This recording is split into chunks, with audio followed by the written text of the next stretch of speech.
Hello दोस्तों, आपका हमारे YouTube channel Mahakal classes bye Rohit sir में बहुत बहुत स्वागत है।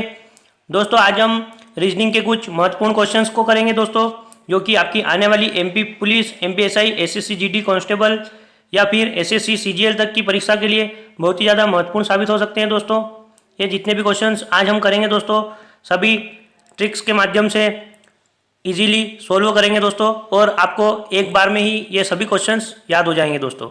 देखिए दोस्तों, ये जितने भी क्वेश्चंस हम करेंगे आपको आसानी से याद हो जाएंगे, तो आप वीडियो को अंत तक देखें दोस्तों, और उम्मीद है आपको वीडियो पसंद आएगी।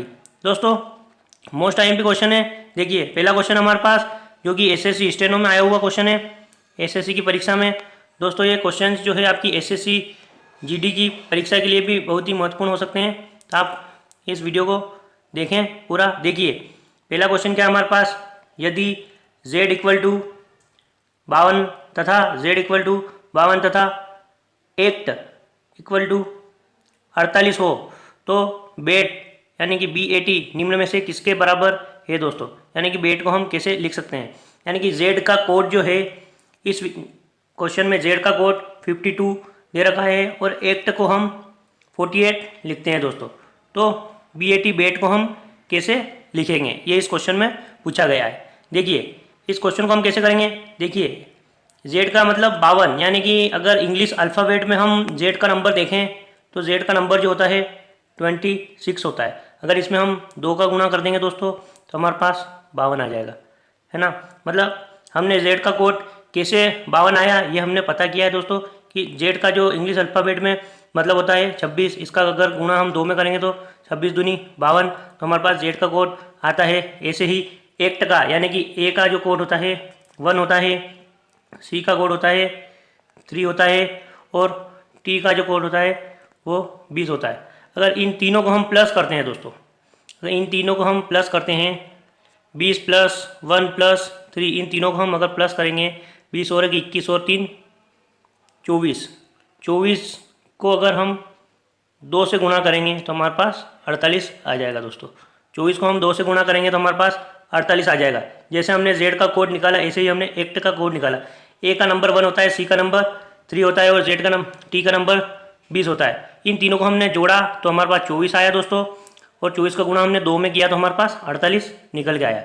ऐसे ही हम बेट का भी कोड निकालेंगे दोस्तों। B का जो कोड होता है 2 होता है, B का कोड 2 होता है, A का कोड 1 होता है, और T का कोड 20 होता है दोस्तों। इन तीनों को जोड़ेंगे, 2 और 1 3, 20 और 3 23, 23 का गुणा अगर हम 3 में करेंगे दोस्तों, 23 का गुणा अगर हम 2 में करते हैं दोस्तों, 23 का गुणा अगर हम 2 में करेंगे तो हमारे पास 46 आएगा, जो कि हमारे क्वेश्चन का आंसर होगा दोस्तों। तो उम्मीद है आपको ये क्वेश्चन समझ में आया होगा कि z का कोड 52 था, एक्ट का कोड 48 था, तो बेट का कोड क्या आया, बेट का कोड 46 आया। B का कोड था 2, A का कोड था 1, और T का कोड था 20। इन तीनों को जोड़ा, 23 का गुणा हमने 2 में किया तो हमारे पास 46 निकल गया है। हमारा जो राइट ऑप्शन है ऑप्शन नंबर B में है दोस्तों।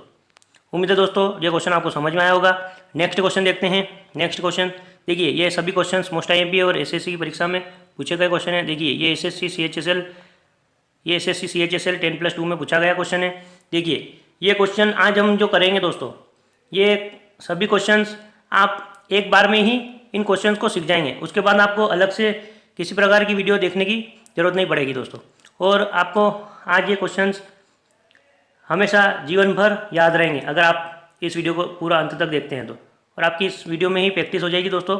देखिए ये क्वेश्चन क्या हमारे पास, यदि पुलिस को शिक्षक कहा जाए, पुलिस को क्या कहा जाए, शिक्षक, शिक्षक को राजनीतिक कहा जाए, और राजनीतिक को डॉक्टर कहा जाए। पुलिस को शिक्षक कहा जाए, शिक्षक को राजनीतिक कहा जाए, और राजनीतिज्ञ को डॉक्टर कहा जाए, और डॉक्टर को वकील तथा वकील को सर्जन कहा जाए, तो अपराधियों को कौन पकड़ेगा दोस्तों। ये क्वेश्चन हमारा, अपराधियों को कौन पकड़ेगा।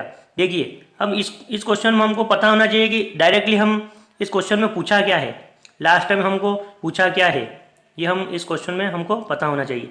लास्ट टाइम हमसे ये पूछ रहा है कि अपराधियों को कौन पकड़ेगा। तो आप लोगों को पता है कि दोस्तों कि अपराधी जो होते हैं, कोई भी जुर्म करता है किसी के ऊपर, या फिर कोई चोरी करता है तो वो अपराध होता है। तो अपराधियों को कौन पकड़ता है दोस्तों, पुलिस पकड़ती है। आप लोगों को पता है कि अपराधी को पुलिस पकड़ती है। तो इस क्वेश्चन में देखिए पुलिस को क्या कहा जा रहा है, पुलिस को जो है शिक्षक कहा जा रहा है, ठीक है ना।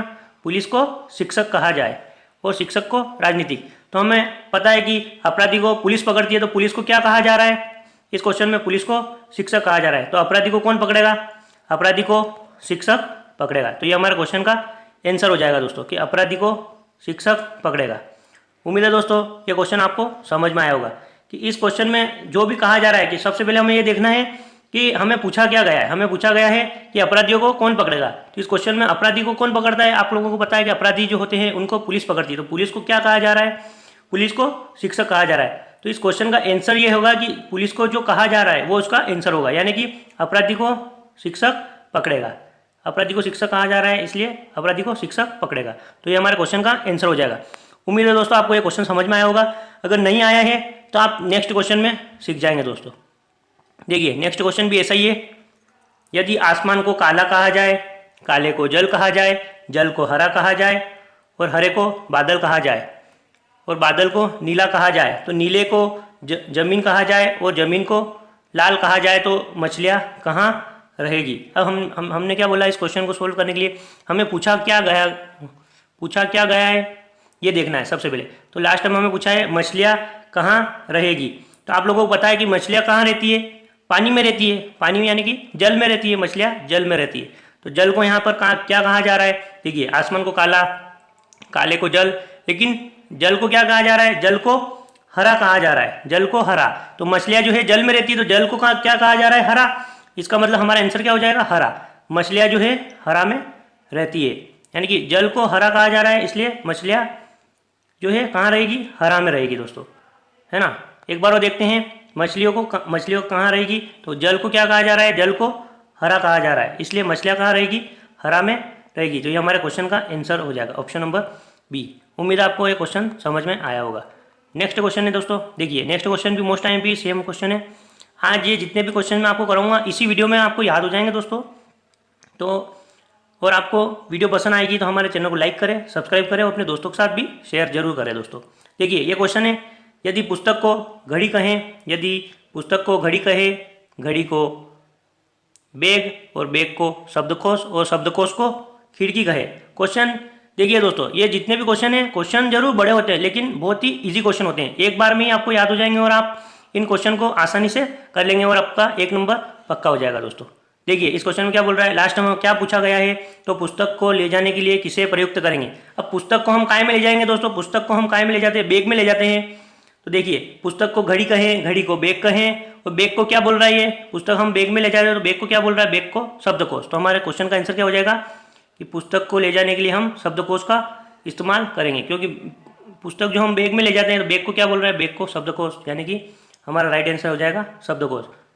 तो ऑप्शन नंबर बी में है दोस्तों। उम्मीद है आपको ये भी क्वेश्चन समझ में आया होगा दोस्तों। आज आपके ये जितने भी क्वेश्चन हैं एक ही बार में हम क्लियर करा देंगे। देखिए नेक्स्ट क्वेश्चन है, नेक्स्ट क्वेश्चन भी सेम है और ये पुलिस कांस्टेबल में आया हुआ क्वेश्चन है। तो अगर आपकी एमपी पुलिस की तैयारी कर रहे हैं तो उसमें भी आपके लिए फ़ायदेमंद हो सकता है। देखिए यदि हरा का अर्थ लाल होता है, लाल का अर्थ पीला होता है, पीले का अर्थ नीला और नीले का अर्थ नारंगी हो, तो बताइए कि स्वच्छ आकाश का रंग कैसा होता है। अब दोस्तों आप लोगों को पता है कि आकाश का रंग कैसा होता है, आकाश का रंग नीला होता है। आप लोगों को पता है ये चीज़, आकाश का रंग क्या होता है, नीला। तो नीला किसको बोल रहा है यहाँ पे, देखिए पीले का अर्थ नीला, लेकिन नीले का अर्थ क्या है यहाँ पे, नीले का अर्थ क्या है दोस्तों, नीले का अर्थ है नारंगी, यानी कि आकाश जो है हमारा नारंगी होगा दोस्तों, है ना। इस क्वेश्चन में क्या बोल रहा है, आकाश का रंग कैसा दिखाई देगा, तो आकाश का रंग नीला होता है, तो नीले को यहाँ पे क्या बोल रहा है, नीले का अर्थ है नारंगी। तो हमारा क्वेश्चन का आंसर हो जाएगा नारंगी, क्योंकि आकाश का रंग हमेशा नारंगी होता है, ठीक है ना। इस क्वेश्चन के हिसाब से नारंगी होगा, लेकिन आकाश का रंग तो हमेशा नीला होता है, नीले को बोल रहा है नारंगी, इसलिए इस ऑप्शन में ऑप्शन नंबर बी में नारंगी दे रखा है, तो हमारा आंसर हो जाएगा नारंगी। उम्मीद है दोस्तों आपको क्लियर हो गए क्वेश्चन और आपका 1 नंबर पक्का होगा। इस क्वेश्चन के माध्यम से आपको समझ में आ गया होगा कि नीले का जो अर्थ होता है नारंगी होता है, तो आकाश का रंग नीला होता है, नीले को यहाँ नारंगी कहा गया है, तो हमारा आंसर हो जाएगा नारंगी। नेक्स्ट क्वेश्चन देखते हैं दोस्तों। नेक्स्ट क्वेश्चन भी मोस्ट टाइम भी क्वेश्चन है। देखिए दोस्तों ये क्वेश्चन जो है हमारा, ये क्वेश्चन है हमारा SSC CGL प्री में पूछा गया क्वेश्चन है। दोस्तों इस वीडियो में एसएससी सीजीएल प्री तक के क्वेश्चन है, सीजीएल क्वेश्चन दिए गए हैं। तो आपको ये क्वेश्चन भी देखिए। इस क्वेश्चन में क्या बोल रहा है कि आशा बराबर है 29 के। आशा को 29 किसी कोड भाषा में लिखा गया है, तो विनय भूषण को हम कैसे लिखेंगे। देखिए इस क्वेश्चन में आशा कैसे लिखा गया है। देखिए इस क्वेश्चन का हम कैसे सोल्व करेंगे। ए का कोड होता है, सबसे पहले हम अगर ऐसा क्वेश्चन आए तो हम देखेंगे कि ए का कोड क्या है। ए का कोड 1 होता है, आप लोगों को पता है ए का कोड 1 होता है। एस का कोड जो है 19 होता है, आपको नंबर याद होना चाहिए दोस्तों। एच का कोड जो है 8 होता है और ए का कोड 1 होता है। इन सबको जोड़ेंगे हम, 19 और 1 20, 20 और 8 28, 28 और 1 29, यानी कि इन सबको जोड़ के हमारे पास क्या आया 29। तो आशा को क्या बोला गया है 29। इन सब के कोड लिखे हमने अल्फ़ाबेट अक्षर के और इनको जोड़ दिया तो हमारे पास 29 आ गया। तो आशा को 29 कहा गया है। ऐसे ही विनय भूषण को क्या कहा जाएगा। देखिए अब इसके कोड आपको याद होने चाहिए कि वी को हम क्या बोलेंगे, वी को हम बोलेंगे विनय, यानी कि विनय। वी का कोड आपको पता होना चाहिए, आई का कोड भी आपको पता होना चाहिए। अगर आपको अल्फ़ाबेट के माध्यम से पता है इन सब के कोड तो आप आसानी से इन क्वेश्चन को कर लेंगे दोस्तों। जैसे कि वी को हम 12 से डिनोट करते हैं, वी को हम 12 से डिनोट करते हैं।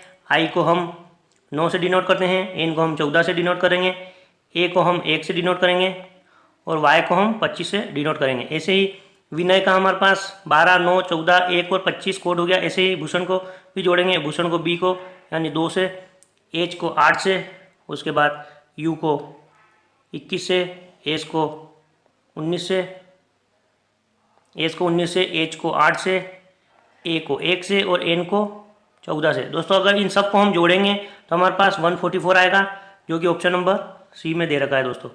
एक बार अगर आप लोगों को ये सब कोड के माध्यम से इनके कोड अगर पता है, अल्फ़ाबेट के नंबर्स अगर पता है, इन सबको हम जोड़ेंगे विनय भूषण को तो हमारे पास 144, ऐड करेंगे तो हमारे पास 144 आएगा और हमारा ऑप्शन नंबर सी में दे रखा है। तो ये हमारे क्वेश्चन का आंसर हो जाएगा।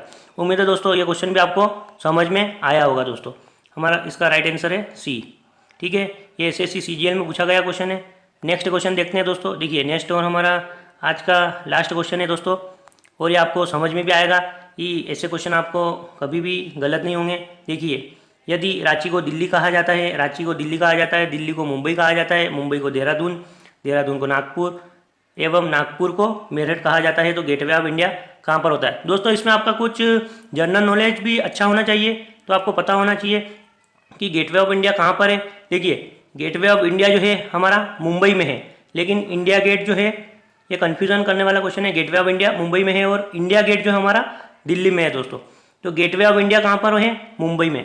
तो मुंबई को हम क्या बोल रहे हैं इसमें, देखिए मुंबई को देहरादून कहा जाता है। तो गेटवे ऑफ इंडिया का हमारा आंसर क्या हो जाएगा, option number B. Gateway of India कहाँ पर है, देहरादून में। इस क्वेश्चन के हिसाब से देहरादून है, लेकिन गेटवे ऑफ इंडिया जो है मेनली मुंबई में ही है ना दोस्तों। लेकिन इस क्वेश्चन के हिसाब से हमारा आंसर क्या हो जाएगा, मुंबई को क्या कहा जा रहा है, देहरादून। तो हमारा इस क्वेश्चन का आंसर हो जाएगा देहरादून। तो उम्मीद है दोस्तों आपको ये वीडियो हमारी पसंद आई होगी और ये सभी क्वेश्चंस आपको समझ में आए होंगे दोस्तों। तो आप हमारे चैनल को लाइक करें, सब्सक्राइब करें और अपने दोस्तों के साथ शेयर जरूर करें दोस्तों। और अगर आप लोगों ने हमारी एमपी जीके की प्लेलिस्ट नहीं देखी है, अगर आप एमपी पुलिस या एमपी एसआई की तैयारी कर रहे हैं तो उसके लगभग 22 पार्ट अपलोड किए हैं, तो उनको आप जाके हमारी एमपी जीके की प्लेलिस्ट में जाकर देख सकते हैं। और दोस्तों इंडिया जीके की 1000 क्वेश्चन की सीरीज़ चल रही है, अगर आप लोगों ने वो भी नहीं देखी है तो उसमें लगभग 1000 क्वेश्चंस कवर करेंगे, जो कि आपकी सभी एग्ज़ाम के लिए बहुत ही ज़्यादा महत्वपूर्ण हो सकते हैं। तो आप इंडिया जीके की 1000 क्वेश्चन सीरीज़ की प्लेलिस्ट को जाकर देखिए, उसमें हमने लगभग 650 क्वेश्चन को कवर किया है, 650 क्वेश्चन को कवर किया है। तो आपको वो सभी question IMP most IMP question है दोस्तों। तो आप अगर जाके देखते हैं उन क्वेश्चन को तो आपके 70% तैयारी उन्हीं वीडियो के माध्यम से हो जाएगी दोस्तों। तो दोस्तों हमारे चैनल को लाइक करें, सब्सक्राइब करें और अपने दोस्तों के साथ शेयर करें। धन्यवाद दोस्तों।